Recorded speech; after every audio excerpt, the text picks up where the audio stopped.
Assalamualaikum warahmatullahi wabarakatuh. Selamat siang Sobat Sehat Podcast RSUD Kota Bogor. Perkenalkan, saya Seren Caya Hakiki Fadila, dietitian di RSUD Kota Bogor. Pada tahun 2026 merupakan momen yang sangat krusial bagi kita karena menjembatani untuk mewujudkan generasi emas pada tahun 2045.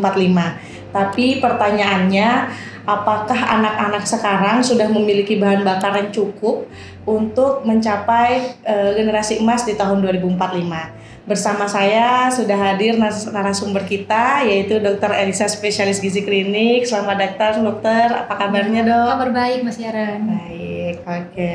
Dokter, ini banyak nih pertanyaan-pertanyaan sebelumnya ya, dokter. Nah, awalnya nih saya mau menanyakan beberapa nih, dok. Jadi sekarang kan banyak paradoks nih, dok. Salah satunya, di satu sisi kita sedang memerangi angka stunting, tapi di sisi lain tren obesitas itu terus meningkat, dokter. Nah, sebenarnya ada nggak ya, dok, dampak jangka panjangnya terkait dua beban nih, stunting dan obesitas itu untuk generasi emas kita? Iya, Mas Yaran. Jadi sekarang masalah kita ada stunting, satu lagi juga obesitas. Jadi stunting itu sebenarnya kondisi di mana kekurangan zat gizi yang secara kronis ya, terutama dari asupan proteinnya kurang, sehingga mengakibatkan perkembangannya tidak optimal.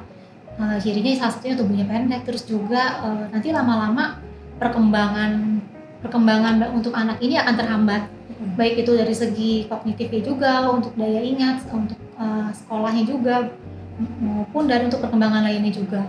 Kemudian tadi untuk satu lagi untuk obesitas yang kita tahu ya memang kondisi di mana berat badannya itu lebih daripada anak seusia dia, terutama dalam hal ini bukan hanya berat badannya aja, tapi untuk indeks massa tubuhnya. Atau kalau untuk anak yang masih balita itu dari berat badan dibandingkan dengan tinggi badannya memang kondisinya memang lebih gitu ya. Itu jadi ada kategorinya. Sebenarnya pada anak-anak yang obesitas juga bisa terjadi stunting juga gitu. Gitu, dokter. Iya. Oh iya, sama kan saya juga sering dengar nih, dok, tentang 1000 HPK, hari pertama kehidupan. Nah, di situ juga banyak tuh yang ngomongin makan keanekaragaman pangan. Iya. Nah, sebenarnya dokter, apa sih, dok, zat gizi tertentu atau zat nutrisi tertentu yang nggak bisa diganggu gugat nih, dokter, ini untuk mencegah stunting itu tadi? Iya, jadi untuk mencegah stunting sebenarnya kembali lagi ke makanan yang kita makan. Itu memang sebaiknya jumlah proteinnya cukup. Karena apa? Karena protein ini merupakan bahan baku untuk regenerasi, untuk pembentukan sel-sel tubuh juga. Itu yang wajib harus ada atau diperbaiki di setiap porsi makan dari makanan kita atau dari makanan anak-anak kita. Jadi protein sebenarnya, terutama ya protein hewani, karena itu lebih bagus, penyerapannya lebih baik, terus juga jumlah maksudnya untuk protein yang tersedia di dalam protein hewani itu lebih lengkap dibandingkan protein nabati. Oke, gitu, dokter. Nah, sama ini, dok, kan sekarang itu lagi gencar-gencarnya nih ya edukasi tentang isi piringku. Yang dulu kita kenal dengan 4 sehat 5 sempurna ya, dokter. Iya. Ya. Tapi kan sekarang sudah berganti dan pemerintah juga masif ya mengampanyakan itu isi piringku. Nah, sebenarnya, dok, apa sih, dok, perbedaan mendasar antara 4 sehat 5 sempurna dengan isi piringku ini? Gitu. Perbedaan mendasarnya, kalau dulu itu kita pakai 4 sehat 5 sempurna, tapi kan udah belakangan ini, beberapa tahun belakangan ini kita sudah nggak pakai itu. Kita lebih kepakai isi piringku. Jadi kalau 4 sehat 5 sempurna dulu itu kan setiap makan wajib ada. Jadi setiap makan ada namanya makanan pokok, entah itu berupa nasi yang jenis-jenis karbohidrat ataupun karbohidrat lainnya seperti singkong atau kentang atau jagung atau sejenisnya penggantinya. Kemudian juga selain karbohidrat ada lauk pauk, ya kan? Iya. Pauknya dari hewani ataupun nabati, itu maksudnya protein. Kemudian untuk sayur wajib ada sayur, wajib ada buah, dan yang terakhir adalah susu. Nah, sedangkan yang sekarang ini untuk susu ini tidak wajib, jadi disesuaikan dengan kondisi dari kesehatan kita, terus juga kondisi dari kebutuhan masing-masing orang. Jadi berbeda-beda. Jadi sekarang ini lebih menekankan ke isi piringku. Jadi di mana untuk setiap kali porsi makan itu wajib ada lauk pauk, kemudian juga ada karbohidrat sebagai sumber tenaganya juga. Kemudian ada sayur dan ada buah-buahan. Nah, tapi proporsinya ini memang harus seimbang. Jadi bukan sembarang. Gitu. Jadi harus seimbang proporsinya. Dimana kalau dalam satu piring, kebetulan ini ada piring di sini. Iya. Ya, nanti dalam satu piring ini untuk porsi kita makan, satu piring ini piring kita, jadi satu porsi satu porsi piring ini untuk satu kali porsi makan, jadi nanti dibagi dua, setengah ini isinya adalah sayur dan buah-buahan, setengahnya lagi adalah karbohidrat dan lauk pauk. Ya, di mana yang bagian karbohidrat dan lauk pauk ini diisi di setengah bagiannya ini terdiri dari karbohidrat dan lauk pauknya. Jadi terdiri dari karbohidrat sekitar 2/3 bagiannya dan lauk pauknya 1/3 bagiannya. Sedangkan untuk sisi setengahnya itu diisi dengan sayur-sayuran dan buah-buahan, di mana yang paling banyak di sini dominannya adalah sayur-sayur. 2/3 dari bagian yang setengah ini diisi dengan sayur-sayuran, sedangkan untuk buahnya hanya di 1/3 bagiannya saja dari yang setengah porsi ini. Nah, yang sekarang itu yang kita pakai. Gitu ya, Dok. Jadi untuk susu memang tidak wajib disesuaikan lagi dengan kondisi masing-masing, apakah perlu penambahan susu atau tidak. Gitu. Iya. Berarti itu tadi ya, Dok, perbedaan mendasarnya. Nah, tadi ada yang menarik nih, Dok. Si protein hewani itu kan seperenam berarti ya, Dok, ya, dari bagiannya protein hewani. Ya, 1/6 dari piring Iya. ini ya. 1/6 dari piring. Nah, itu tantangannya nih, Dok, sekarang suka edukasi protein hewani. Tapi masyarakat itu pada bilangnya harganya kan terlalu tinggi ya untuk protein hewani itu, Iya. Dokter, pertama. Terus juga yang kedua, banyak nih selentingan nih, Dok, di masyarakat bilangnya protein hewani itu bikin gatel, Mbak. Protein hewani itu bikin bisulan anak saya tuh, gimana itu, Dokter? Peran kita nih untuk mengedukasi nih, Dokter. Iya, tadi pertama masalah protein hewani mahal. Kalau dibanding nabati ya lebih mahal ya. Tapi kita lihat dulu protein hewaninya apa jenisnya itu, apakah daging? Kan protein hewani banyak, ada daging, ada telur, ada ikan, ada ayam, kemudian ada hati, itu termasuk juga protein hewani. Kita lihat yang mahal yang mana. Mungkin kalau daging iya mahal. Kalau telur mungkin masih lebih murah atau masih cukup ekonomis untuk masyarakat kita. Kemudian juga ada yang lainnya, misalkan ada hati masih bisa dipakai. Kemudian ada ikan. Mungkin untuk daerah-daerah tertentu di Indonesia yang tinggal di dekat lautan, daerah perikanan itu mungkin harganya masih relatif lebih murah dibandingkan dengan lauk lainnya ataupun ayam gitu, ataupun daging. Jadi sebenarnya dapat disesuaikan dengan kondisi ya perekonomian masing-masing untuk memenuhi kebutuhan protein hewaninya. Gitu. Kemudian tadi satu lagi apa pertanyaan? Yang protein suka bikin gatel, Dok, iya. bisulan. Ya, katanya protein suka bikin gatel. Nah, ini sebenarnya belum tentu benar kalau bikin bisulan atau bikin gatel. Kecuali kalau memang pada individu itu atau orang itu memang sudah ada kecenderungan untuk alergi atau sensitif terhadap makanan tertentu, itu mungkin iya betul. Jadi sebenarnya kalau makan protein bikin bisul atau makan telur bikin bisul belum tentu. Gitu. Kembali lagi apakah ada alergi atau sensitif terhadap makanan itu. Ya, bisa aja karena pengaruh kebersihan kurang bagus, kotor, ada infeksi kuman pun jadi akhirnya timbul bisul gitu. Awal dengan gatal, akhirnya infeksi juga. Salah satunya. Jadi banyak faktornya ya, Dok, ya, lebih kompleks. Sama ini, Dok, kan protein hewani itu sejalan dengan yang konsumsi lemak nih. Biasanya kan olah-olahannya dengan digoreng dan sebagainya. Banyak tuh ibu-ibu bilang kan nggak boleh banyak-banyak lemak, takut kolesterol. Kembali lagi ke situ. Sama ini nih, kan banyak juga anak remaja putri yang anemia kasusnya tinggi ya, Dok, kita. Nah, itu mereka nggak mau tuh minum tablet tambah darahnya, dibilang amis. Makan protein hewani juga kurang suka. Lemak disalahartikan lagi dengan kolesterol. Nah, itu gimana nih, Dok? Peran isi piringku ini untuk mengatasi anemia tersebut. Ya, jadi sebenarnya kalau lemak itu memang bisa ada jadi kolesterol ataupun nanti penyakit yang berhubungan dengan metabolisme lemaknya. Nah, terutama di sini biasanya pada orang dewasa ataupun orang yang sudah lansia biasanya lebih cepat ya, mungkin karena kemampuan untuk produksi atau metabolisme. Nah, kalau yang lemak kolesterol kan lemak jahat ya kebanyakan ya. Apalagi untuk kolesterol yang kayak LDL gitu kan atau trigliserid, nanti bisa pengaruhnya ke penyakit pembuluh darah salah satunya. Nah, kalau yang kita makan di dalam isi piringku ini ada lemak baik, itu harusnya lebih bersifat melindungi dari kemungkinan terjadinya penyakit atau kolesterol tinggi itu, karena lemak baiknya itu jadi seperti menetralisir, walaupun bukan menetralisir semua, tapi memang itu lemak yang baik yang diperlukan oleh tubuh. Jadi untuk mengurangi proses kerusakan dari pembuluh darah yang diakibatkan karena kolesterol jahat itu. Oke, itu Kan tidak contoh benar ya, Dok. diambil nanti cari pilih yang lemaknya lemak baik, Lemak jangan baik. yang lemak menjelek dari misalkan gorengan gitu, makanan bersantan atau makanan olahan. Itu biasanya kebanyakan memang lemaknya lemak jelek. Kalau kita ambil lemak bagus, contohnya alpukat salah satunya yang gampang. Iya. Terus atau minyak-minyak lain, minyak zaitun, itu masih bisa.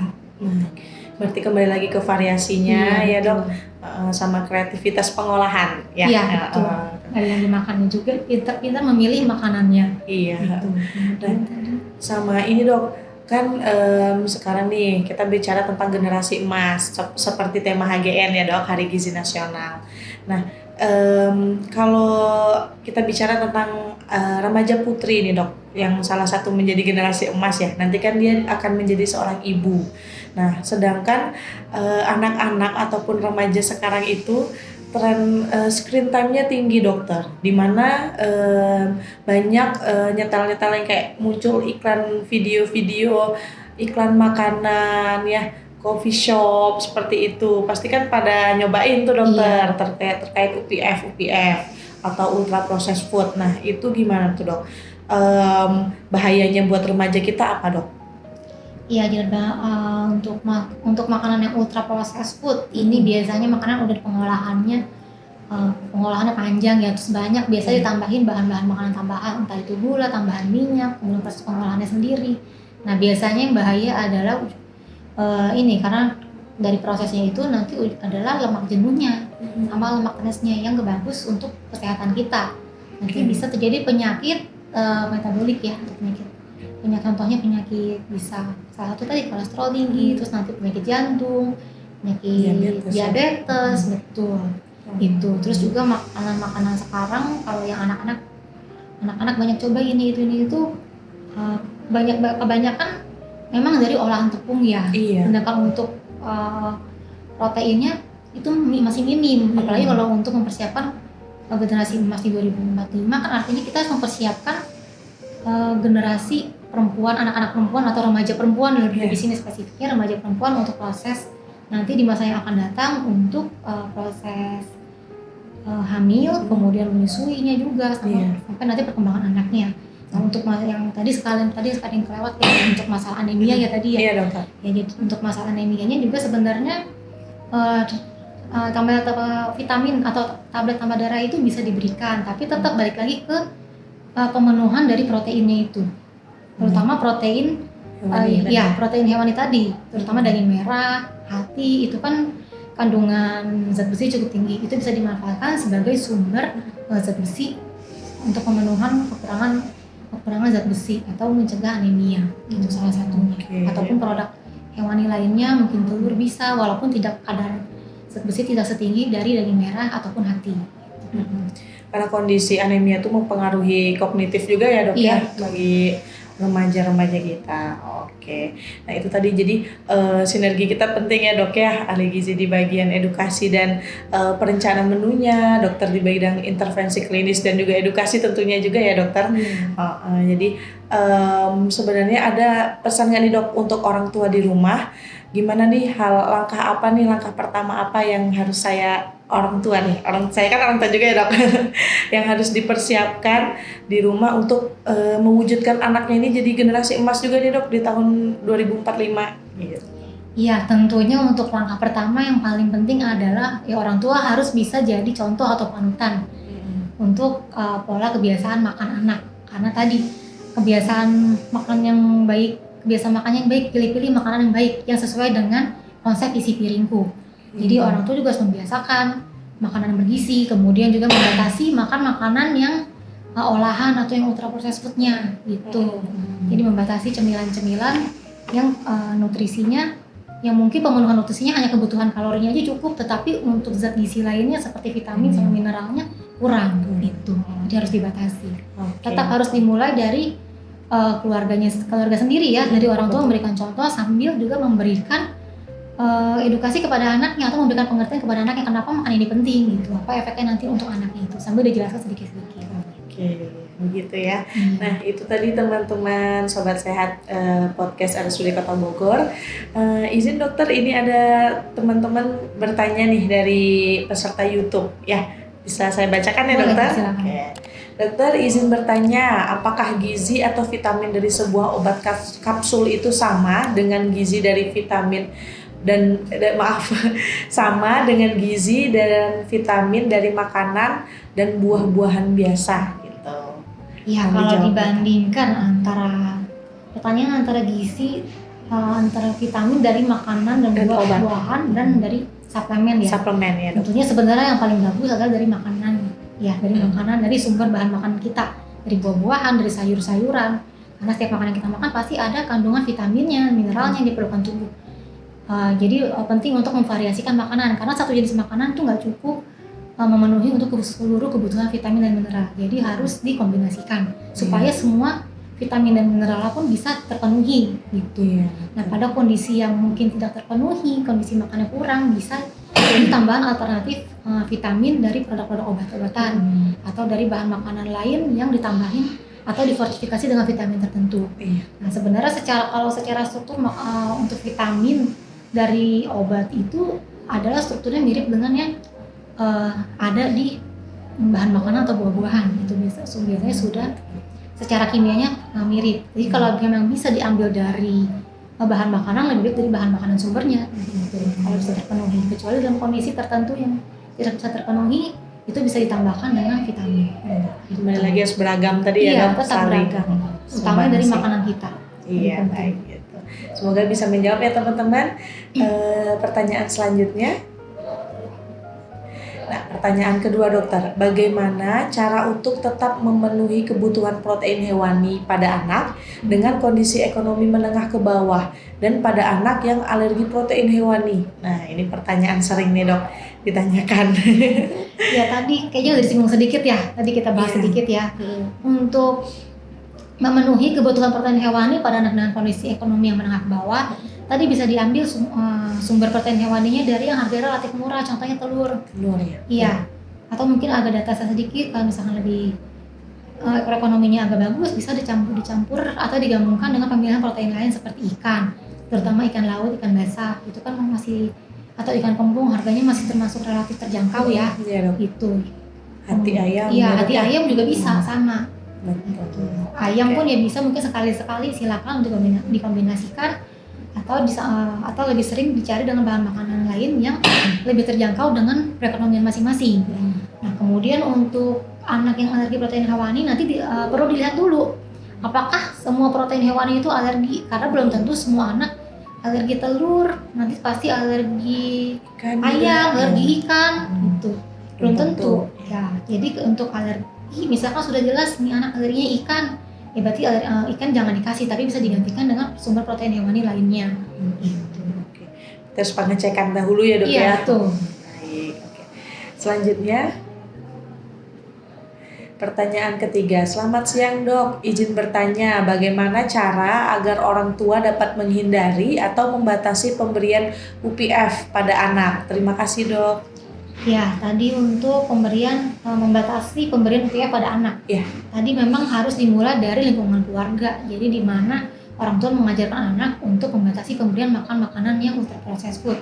Jadi di sini contohnya ultra processed foodnya mungkin anak-anak lebih sering makan nugget ya. Iya dok. Nugget, sosis. Nah, itu dibatasin. Jadi bukan nugget sosisnya ini bukan sebagai sumber makanan yang utama. Kalau mungkin bisa dikombinasikan sebagai makanan tambahan, bisa divariasikan dalam makanan seperti sop sedikit, itu pun jangan banyak. Iya. Cukup sedikit aja untuk variasikan, tapi sambil anaknya juga tetap diajarkan, diberitahukan untuk makan makanan yang dimasak oleh ibunya atau makanan-makanan rumah yang bentuk bentuk proteinnya masih utuh. Itu lebih bagus daripada makanan diproses. Gitu. Kemudian juga jangan misalnya anaknya marah dikit-dikit dikasih ultra processed food, itu Iya, nanti ya. lama-lama jadi kebiasaan Kita anaknya. harus tegas juga Iya, ya dok. betul. Lama-lama anaknya nanti kebiasaan sedikit-sedikit, pasti nantinya anaknya marah, ngambek, nangis, dikasih UPF terus-terusan, akhirnya lama-lama anaknya tidak mau makan makanan rumahan. Nah, Gitu. jadi sebenarnya kalau anaknya belum kenal jangan dikenalin ya Iya. dok, lebih baik ya. Iya betul, kembali ke pola Seperti asuh itu. sebenarnya. Iya. Nah, ada pertanyaan selanjutnya nih dokter. Apakah ada hubungan antara kebiasaan makan anak usia remaja zaman sekarang dengan cepat atau lambatnya menarki atau awal menstruasi? Sekarang kan banyak ya dok ya, anak umur 3 SD, 4 SD udah menarki gitu. Itu gimana dok? Ya bisa jadi memang ada pengaruhnya di mana awal menstruasi. Di sini kan menstruasi juga termasuk proses perkembangan anak ya, di mana perkembangan anak juga perlu dipantau kebutuhan gizinya juga yang tercukupi. Nah biasanya setahu saya pada anak-anak yang mungkin gizinya kurang itu bisa mensnya lebih melambat, ketupan awal mensnya lebih melambat. Tapi pada anak-anak tertentu biasanya yang berat badannya lebih atau obesitas, kegemukan, biasanya lebih sering menarkinya lebih cepat. Iya betul. Karena mungkin karena pengaruh dari lemak tubuhnya, keberubahan dari hormon estrogennya ya. Hormonal. Oke. Nah, pertanyaan selanjutnya lagi nih dok. Apa saja contoh makanan, vitamin, atau hal terpenting pada awal kehamilan untuk mendukung gizi seimbang pada ibu dan bayinya dok? Nah, ini dia lagi menyiapkan generasi emas juga nih dok.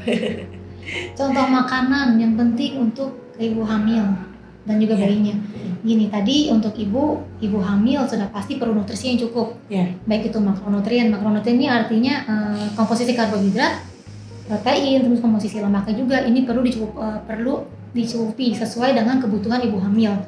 Gitu. Jadi untuk perkembangannya juga, untuk perkembangan janinnya juga. Selain itu, selain yang makronutrien tadi, juga ada yang mikronutrien atau yang kita biasa sehari-hari kita bilangnya vitamin sama mineral ya.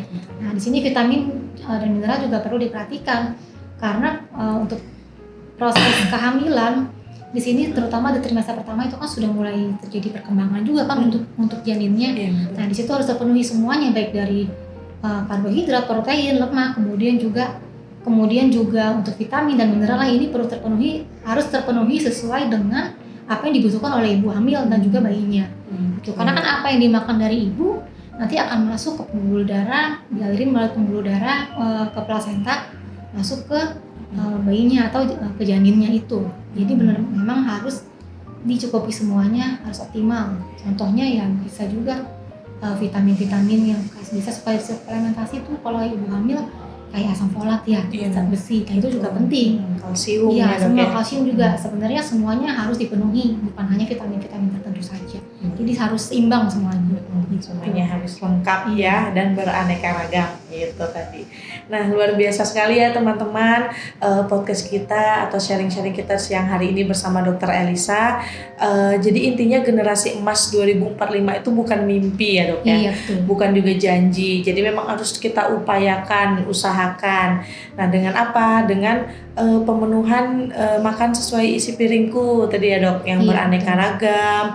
Pokoknya jangan pilih-pilih dengan makanan ya, seperti itu. Sebelumnya terima kasih banyak Dr. Elisa atas ilmunya siang hari ini. Ini udah menyempatkan waktunya ya untuk sharing-sharing bersama teman-teman podcast Kota Bogor. Gitu. Nah sebelumnya dokter, untuk jadwal di Poli Rawat Jalan hari apa aja dokter? Ya, untuk jadwal saya di Poli Rawat Jalan RSUD Kota Bogor di hari Rabu dan Kamis jam 9 pagi sampai jam 1 siang. Kemudian untuk hari Jumatnya di jam 1 siang sampai dengan jam 3 sore. Oke, itu ya kalau mau konsul-konsul dengan Dr. Elisa ya dok ya, ditunggu bersama Dr. Elisa. Baik, itu aja dokter. Terima kasih banyak. Saya Serencaya Kiki pamit undur diri. Sampai bertemu ke episode selanjutnya. Tetap sehat dan salam gizi seimbang. Ya, terima kasih dokter.